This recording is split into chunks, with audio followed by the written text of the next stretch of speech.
প্রিয় দর্শক, সবাইকে শুভেচ্ছা জানিয়ে শুরু করছি এনটিভির নিয়মিত সাপ্তাহিক আয়োজন অন্যরকম গল্প। এই পর্বে আপনাদের সাথে আছি আমি মালিহা হুসাইন। পৌষ সংক্রান্তি উপলক্ষে 3 দিনব্যাপী ঐতিহ্যবাহী মাছের মেলা হয়ে গেল মৌলভীবাজার জেলার শেরপুর এলাকায় কুশিয়ারা নদীর পাড়ে। প্রায় 200 বছর ধরে চলে আসা মেলায় হাওর ও নদীর দেশীয় প্রজাতির টাটকা মাছ কিনতে দূর দূরান্ত থেকে আসেন ক্রেতারা। চলুন ঘুরে আসি পৌষ সংক্রান্তির মাছের মেলা থেকে।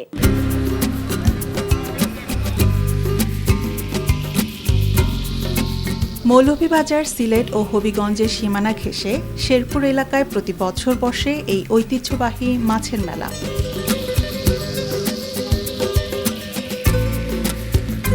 পৌষ সংক্রান্তি উপলক্ষে মাছের মেলাটি এখন সার্বজনীন এক লোক উৎসবে রূপ নিয়েছে। মেলায় আগত ক্রেতারা জানান, হাওর ও নদীতে স্বাভাবিকভাবে বেড়ে ওঠা দেশীয় প্রজাতির টাটকা মাছ কিনতে আসেন তারা। বাজারের মধ্যে যে মাছগুলা কিনি এগুলো ফিশারি বা অন্যান্য সিস্টেম হয়, আর এখানে সর্বদা সবসময় লোকাল মাছ উঠে এবং অনেক বড় বড় মাছ উঠে। তো আমরা ওই উদ্দেশ্যে আইছি যে এখানে একটু মাছ দেখবো, বড় মাছ কিনবো এবং বিশেষ করে বাঘ মাছ কেনার উদ্দেশ্যে আওয়া। আমি থাকি লন্ডন, নর্থ লন্ডন থাকি। আমি আইসি কি মাছের মেলা থাকি। বিগত 20 বছর মাঝে আমি বাজারে আইছিলাম না, আমরা এবার আইসি। আমি, আমার ভাই, আমার বড় ভাই আছেন, আমরা আইসি মাছ বাজারের উদ্দেশ্যে দেখতাম, কিনতাম আর আমার প্রবাসী ওদের দেখাইতাম। এই বাজারে আসছি, আমরা কিছু আনকমন মাছ পাচ্ছি, হাওরের, বিলের তরতাজা মাছ।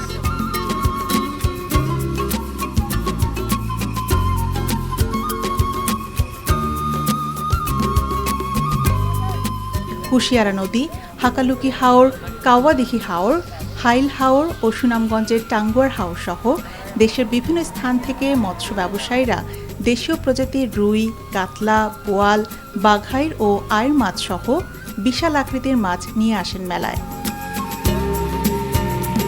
বাংলাদেশের অনেক নদী, আওর, বিল থেকে মাছ আসে। এই আমাদের যে বাঘ মাছগুলা, এই মাছগুলো হচ্ছে অরিজিনাল পদ্মা নদীর মাছ। প্রত্যেক বছরের মেলাত আমরা আওর থাকি, বিল থাকি, নদী থেকে আমরা মাছগুলা সংগ্রহ করি। এই মাছটা বিশাল বড় মাছ। এই মাছটা আপনার 2 মনের কাছাকাছি আছে মাছটা।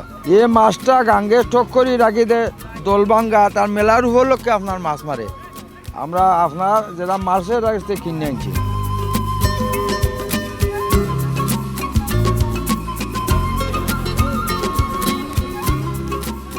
এটা আমাদের কুশিয়ারা নদীর মাছ, এটা লোকাল টেস্ট মাছ, সিলেটের মাছের টেস্ট মাছ। এই জন্য চাহিদা বেশি। এই মাছ মনে করো সিজনে বিকে 2000 টাকা কেজি, ওখান বিকের 2200 মানে বাড়তি। ওখান যদি কোনো শৌখিনদার বাই তখন ইনশাল্লাহ আমার দ্বারও দরে দামে হইলে নিবা। আমার কোথায় তো আর মাছ নিতা নাই। আমি মাছের দাম চাইলাম 3.5 লাখ। ঐতিহ্যবাহী এই মেলাকে সামনে রেখে দেশের বিভিন্ন প্রান্ত থেকে হাওর, বিল ও নদীর মাছ সংগ্রহ করা হয়। আমাদের এই মাছের মেলাতে সারা বাংলাদেশ থেকে অনেক দর্শক আগত মণ্ডলী, ব্যবসায়ীরা বিভিন্ন ব্যবসা নিয়ে উপস্থিত হন এবং আমাদের মাছের মেলা আসলে অনেক বড় একটি আয়োজন এবং আমরা এলাকাবাসী আনন্দের সাথে এই উদযাপনটা করে থাকি। কিন্তু খুবই দুঃখের বিষয়, আমাদের মাছের মেলা পরিচালনা করার জন্য সরকারিভাবে কোনো ধরনের মাঠ নেই এবং সরকারিভাবে আমাদের এই মাছের মেলাটা 1 দিন বা 2 দিন আগে আমাদের মাছের মেলাটা টেন্ডারের মাধ্যমে মাছের মেলা দেওয়া হয়। এই মাছের মেলা 1 দিন বা 2 দিন আগে দেওয়ার কারণে আমরা যারা এলাকার 5টা গ্রামবাসী আমরা মেলা পরিচালনা করি, তারা আসলে আমরা হিমশিম খেয়ে যাই। আমরা চাইলেই আমাদের সাধ্যমতো বা বিভিন্নভাবে প্রচার প্রসারণা করতে পারি না। পৌষ সংক্রান্তির এই মেলায় মাছ ছাড়াও ফার্নিচার, গৃহস্থালী সামগ্রী ও গ্রামীণ ঐতিহ্যের বিভিন্ন সামগ্রী পাওয়া যায়। বর্তমানে এই মাছের মেলা জাতি, ধর্ম নির্বিশেষে এক মিলন মেলা।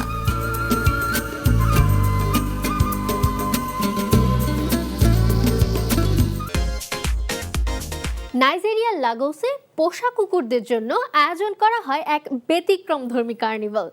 মুকুট, রাজকীয় পোশাক আর র্যাম শো সব মিলিয়ে আয়োজন করা হয়েছে ফারি কিংস অ্যান্ড কুইন্স নামের এক ব্যতিক্রমী ডগ কার্নিভাল। লাগোসের এই ডগস কার্নিভাল এবারে আয়োজিত হলো ৭ম আসর। এই আয়োজনে কুকুরদের পরানো হয় মুকুট, ক্যাপ, এমনকি ঐতিহ্যবাহী ইয়োরো বা টুপি। র্যাম্পে হেঁটে অংশ নেয় বিভিন্ন জাতের কুকুর, বোর্দো ডগ, আমেরিকান বুলি, শিবা ইনু ও পোপেরানিয়ান। আয়োজকদের মতে নাইজেরিয়ায় পোষা প্রাণীর লালন পালনের খরচ দিন দিন বেড়ে যাওয়ায় এসেছে এই আয়োজনের ভাবনা।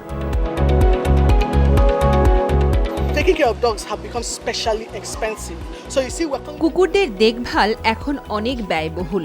তারা আমাদের ঘরের রাজা রানীর মতোই, তাই তাদের সম্মান জানাতেই এই ফারি কিংস অ্যান্ড কুইন্স।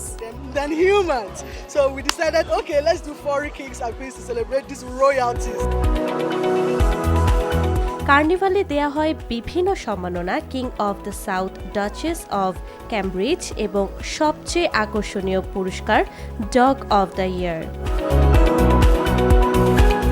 এক অংশগ্রহণকারী কুকুরের পোশাকে অনুপ্রাণিত হয়েছে জনপ্রিয় সিরিজ ব্রিজার্টন থেকে।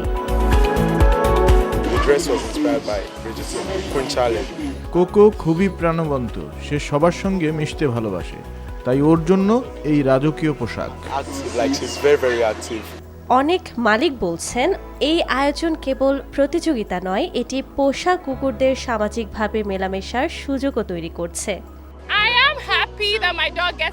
আমার কুকুর খুব একটা বাইরে যায় না, এখানে এসে সে অন্য কুকুরদের সঙ্গে মিশতে পারছে, এটাই সবচেয়ে ভালো দিক।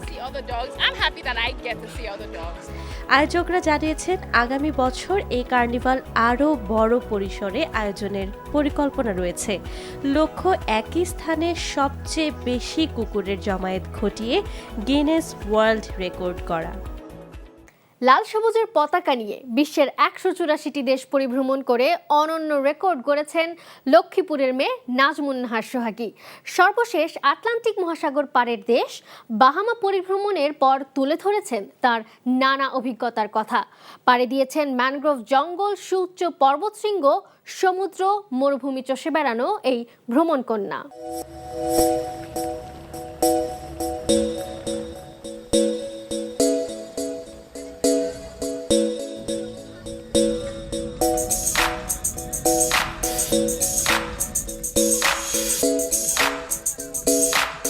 আমি বিশ্বের ১৮৪ দেশ ভ্রমণ করেছি। সর্বশেষ যে রাষ্ট্রটি ছিল সেটা বাহামা, কিন্তু এই অভিযাত্রার মধ্যে বেশ কিছু দেশ আমি ট্রাভেল করেছি এবং বিভিন্ন মহাদেশের মধ্যে আমাকে যেতে হয়েছে, যেহেতু এখন যে দেশগুলো বাকি আছে সেগুলো বিভিন্নভাবে বিচ্ছিন্ন মহাদেশগুলোর মধ্যে সামুদ্রিক দেশ বেশিরভাগ আমার বাকি রয়েছে। আমি শুরু করেছি সামোয়া থেকে, যেটা ওশেনিয়ার মধ্যে পড়েছে। তারপর আমি ওশেনিয়ার সামোয়া থেকে তিমোর লেস্তে থেকে আবার আমি গিয়েছি ক্যারিবিয়ান দ্বীপপুঞ্জে, সেটা ছিল অ্যান্টিগুয়া অ্যান্ড বারবুদা। তারপর সেন্ট কিটস অ্যান্ড নেভিস থেকে আমি কলম্বিয়াতে এসেছি এবং কলম্বিয়াতে আমাকে প্রায় 1 মাস অপেক্ষা করতে হয়েছে ভেনেজুয়েলা ট্রাভেল করার জন্য। এবং ভেনেজুয়েলা ট্রাভেল করাটা অনেক কঠিন ছিল। ভেনেজুয়েলাতে যাওয়ার জন্য আমাকে দিনের পর দিন আমাকে অপেক্ষা করতে হয়েছে, কারণ তারা অ্যাকচুয়ালি ইংরেজি জানে না এবং কঠিন সীমান্ত, সিমন বলিভার ইন্টারন্যাশনাল বর্ডার যে আছে সেই বর্ডারের ওখানে আমি যখন গিয়েছি সেখানে আমাকে ইমিগ্রেশন পুলিশ প্রায় 4 ঘন্টা আমাকে ইন্টারভিউ করেছে, আমার সকল কাগজপত্র চেক করেছে। তারা আভ্যন্তরীণভাবে বিভিন্ন পুলিশ এবং ইমিগ্রেশন অফিসের সাথে তারা কথা বলেছে, সরকার থেকে তারা অনুমতি নিয়েছে আমাকে যেতে দিতে পারে কিনা। তারা আমার সব কিছু ইনভেস্টিগেট করেছে, ওখানে করার পরে 4 ঘন্টা পরে তারা আমাকে পারমিশন দিয়েছে। এবং যখন তারা আমাকে যেতে দিয়েছে তখন তারা বুঝতে পেরেছে যে আসলে আমি সত্যিকারের একজন ট্রাভেলার। নেক্সট লক্ষ্য হচ্ছে আমার নর্থ কোরিয়া, তুর্কমেনিস্তান, ইয়েমেন এবং ওশেনিয়ার কিছু দেশ আছে, পালাও, মাইক্রোনেশিয়া, তুভালু, নাউরু, এই দেশগুলো।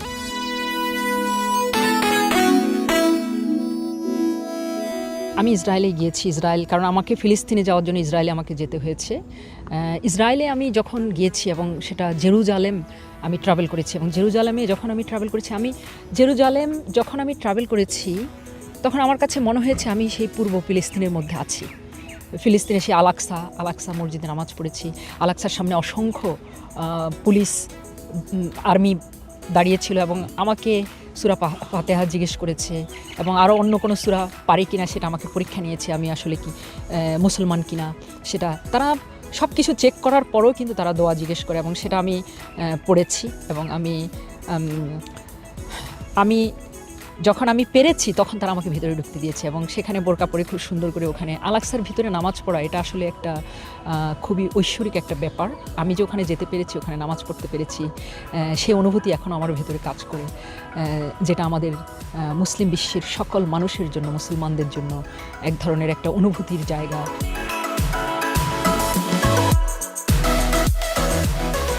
সৌদি আরব ভ্রমণ করব সেটাও ছিল আরেকটা চ্যালেঞ্জিং ব্যাপার, কারণ যখন সৌদি আরব গভর্নমেন্ট ডিক্লেয়ার দিয়েছে যে মুসলমান নারীরা তারা মাহরাম ছাড়া যেতে পারবে, তখনই আমি ডিসাইড করেছি যে আমি সৌদি আরব যাব এবং যেদিন ওখানে পত্রিকায় যেদিন বিজ্ঞাপন দিয়েছে যে মাহরাম ছাড়া যেতে পারবে ওই দিনই আমি সমস্ত পেপার ভিসার জন্য আমি অ্যাপ্লাই করেছি এবং তখন আমি গিয়েছি। আমার কাছে ওখানে আমি যখন মক্কাতে যাওয়ার পথে যখন ঘোষণা দিচ্ছে যে আমরা এখন মানে মক্কার কাছাকাছি আমরা চলে এসেছি, আমরা এখন জেদ্দার কাছাকাছি আমরা চলে এসেছি, সেই সময়টা আমার ভেতরে এক ধরনের মনে হচ্ছে যে ভেতরে একটা যে আবেগ এবং মনে হচ্ছে আমার চোখে পানি চলে এসেছে এবং আমি দোয়া পড়ছি। যখন আমি সেই মাটিতে নামলাম এবং পবিত্র কাবা শরীফের সামনে গিয়ে দাঁড়ালাম এবং ওখানে ওমরা হজ পালন করলাম, সেটা আসলে এক্সপ্লেন করার মতো না, সেটা একটা অন্যরকম অনুভূতি, একটা চোখে একটা কান্না চলে আসে। আমি ফিল করেছি যে আল্লাহ আমাকে এখানে নিয়ে এসেছে, সেটা আমার কাছে একটা দারুণ একটা অনুভূতি ছিল।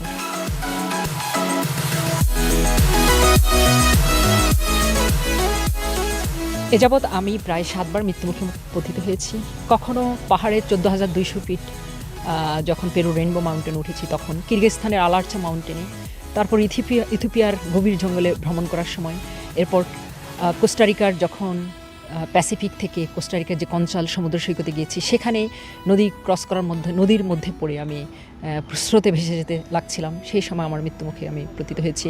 আমাকে ছিনতাইকারী আমাকে ধরেছে গুয়াতেমালার স্ট্রিটের মধ্যে, সেখানে আমাকে মেরে ফেলতে চেয়েছে, সেখান থেকে আমি বেঁচে এসেছি রক্তাক্ত হয়ে।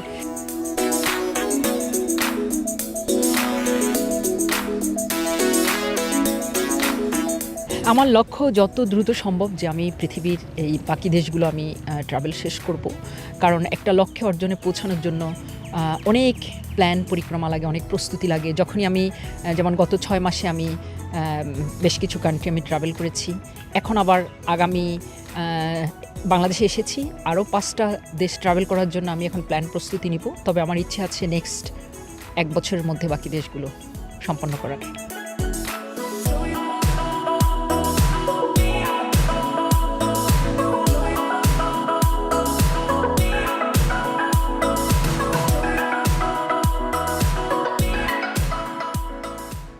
চলে এলাম একদম শেষে। দেশ বিদেশের বিস্ময়কর ও মজার সব খবর নিয়ে দেখা হবে আবারও। কেমন লাগলো আমাদের আয়োজন বা কোনো পরামর্শ থাকলে জানাতে পারেন চিঠি লিখে। আমাদের কাছে চিঠি লেখার ঠিকানা প্রযোজক অন্যরকম গল্প, এনটিভি, বিএসসিসি ভবন, 102 কাজী নজরুল ইসলাম অ্যাভিনিউ, কাউরান বাজার, ঢাকা 1215। দেখা হবে আবারও শুক্রবার সকাল 10টা 10-এ। সেই পর্যন্ত ভালো থাকুন, সুস্থ থাকুন ও নিরাপদে থাকুন।